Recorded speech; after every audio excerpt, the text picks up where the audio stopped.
dicono, verso la metà del secolo passato, un'aspirazione di novità ha invaso tutte le popolazioni della Sardegna ed un'influenza nuova passò perfino sul fossilizzato, inalterabile costume di Osilo. Il velo in questa seconda foggia non si ripiega più, perché la piega sarebbe inutile quando viene a sormontarlo uno sciallo di setta o di un fazzoletto, sia svolazzante sia ripiegato a triangolo. Il velo poi non è fatto della rituale tela, ma questa può essere sostituita dal tulle e da altri tessuti sottili sempre bianchi.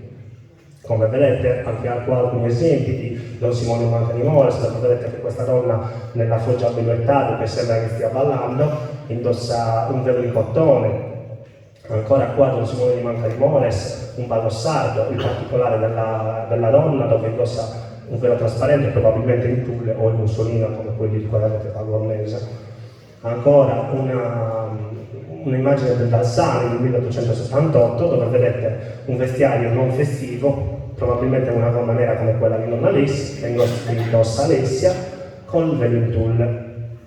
E qua vi porto alcuni esempi di quelli che sono i veli che si succedono a Osilo dalla prima metà del Novecento fino agli anni 50, quando ancora qualcuno indossa il costume che poi viene dismesso, a parte quello festivo che continua a essere usato per sposarsi, poi si passa a abbigliamento più semplice, lo scialle e la donna in crespo.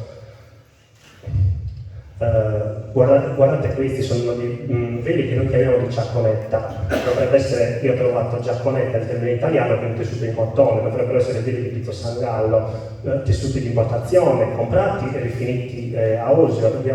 Dovete sapere che a Osilo c'era una vera e propria catena di montaggio, dove c'erano varie figure specializzate nel confezionamento di diversi tipi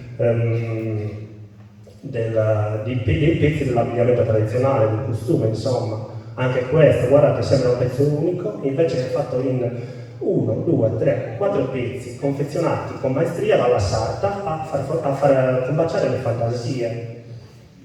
Ancora un velo in organza, anche questi abbastanza diffusi, non così diffusi a Osilo, però se ne trovano. Alcune foto di un gruppo di famiglia degli anni 20 per far vedere come venga utilizzato tantissimo questo velo cosiddetto in giacconetta, in Pizzo San Gallo, sempre nella foggia Montaro di Spalto. Ancora questa foto della prima guerra mondiale, e questa a destra che mi è tanto cara perché la piccolina è mia nonna e quella donna è mia bisnonna. Qua mia nonna aveva forse 2 anni, quindi questa foto è del 33. Mia bisnonna indossava un velo in cotone traforato. Ma questa foggia Montaro di Spalto viene indossato anche il velo in tulle, che va a convivere col velo in giacconetta, come vedete nella foto a sinistra, che in quella a destra. Non sto a descrivervi tutti i particolari dell'abito, perché dai grebbioni in seta al corpetto di terziopelo e tutti gli accessori che comunque, come diceva Oscar, chi viveva il costume in quegli anni indossava. Se vedete la donna a destra, la foto sulla sinistra, le donne indossano i guanti, un orologio e altri elementi che oggi noi definiremo moderni. Ecco, e arriviamo a quello che è il vestiario festivo di gala col velo in tulle, e qua che arriva anche dritta.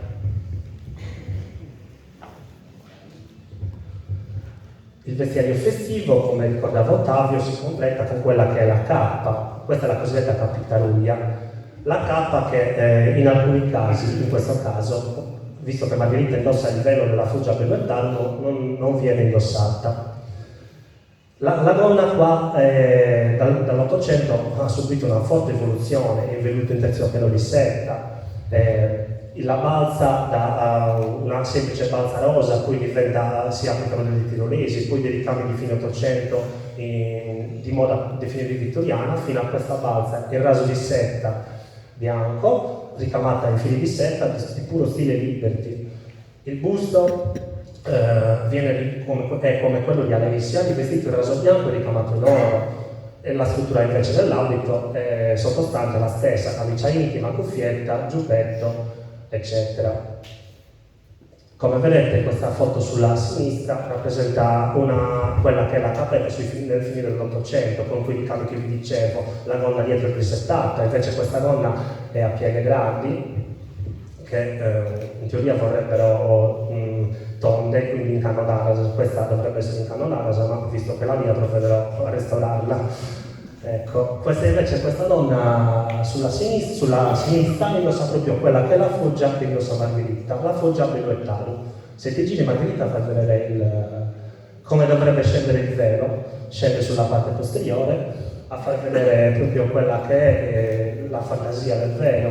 Anche questa è una bella rettangolare, però crescono le misure, invece di essere lunga 1,50 m, è appena più lunga, 1,70 m, è anche più alta, è alta 80 cm mi pare.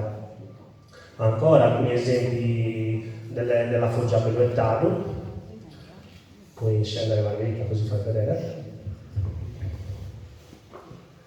E qua vi ho portato quello che sono alcuni esempi dei veli trovati ad Osilo, a partire da questo di fine 800 con appunto i motivi tipici del periodo, vedete molto semplici e molto meno vistosi di quello che indossa Margherita, che è esattamente questo, che è del primo decennio del Novecento. Vedete come i ricami diventano liberi, è tutto ricamato a mano, c'erano proprio, come vi dicevo, delle figure professionali, delle ricamatrici dedite appunto a ricamarli, ed era un elemento molto costoso che rifletteva anche quella che era la possibilità economica della committente. Non c'è oggi un velo uguale all'altro, sono dei veli quasi tutti diversi, a parte gli ultimi che adesso ci arriveremo, vengono quasi fatti in serie verso il finire degli anni 50-60.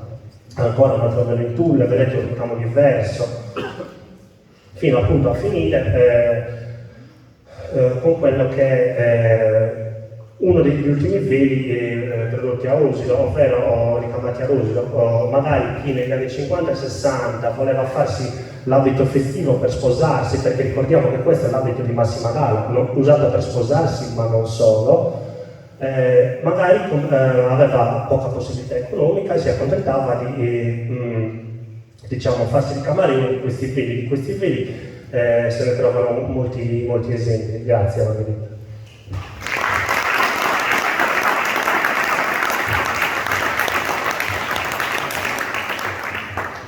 Ecco, questo mio piccolo intervento è giusto per farvi capire come in diverse comunità, come può essere Osilo, come può essere Gonnesa, il tulle, per esempio, le nuove mode arrivano alla fine nella metà dell'Ottocento, anche prima nel caso di Gonnesa, e però vengono rielaborate in maniera diversa e proprio personale da quella che è ogni comunità. E con questo avrei concluso.